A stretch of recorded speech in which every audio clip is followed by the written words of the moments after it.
Hi guys, welcome to my new blog. আজকে একটা engagement পার্টিতে চলে গেছিলাম একটা ফ্রেন্ডের ব্যারাকপুরে।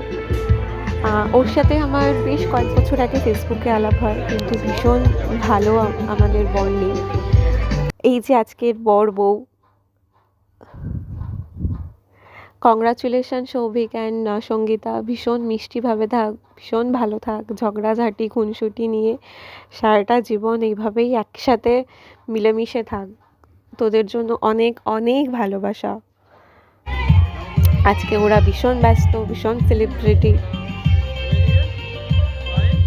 আমি তারপর একটু বসে বসে একটু সবার সাথে একটু গল্প করছিলাম। দেন একটুখানি পকোড়া খেয়ে নিলাম।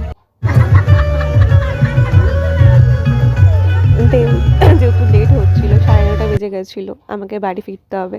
দেন চলে গেছিলাম মেন কোর্সে। ফার্স্টে পড়ে গেল ফিশ চপ, স্যালাড, কড়াইশুঁটির কচুরি, ছোলার ডাল।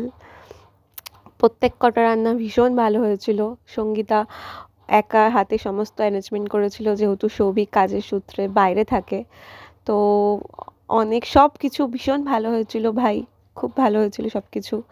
দেন এই করতে করতে চিকেন বিরিয়ানি এসে গেছিলো। চিকেন বিরিয়ানি শেষ না করতে করতে চিকেন চাপ চলে এসেছিলো। তারপর চাটনি পাঁপড় খেয়ে ওদেরকে বাই বলে চলে গেছিলাম ব্যারাকপুর স্টেশনে। অনেকটা রাত হচ্ছিল, আর রাত হওয়ার কারণে ব্যারাকপুর স্টেশনটা হালকা ফুলকা ফাঁকাই ছিল অন্য দিনের তুলনায়। আমি ট্রেনের অপেক্ষা করছিলাম। ট্রেন এসে গেছিলো। Okay, that's it for today, tata.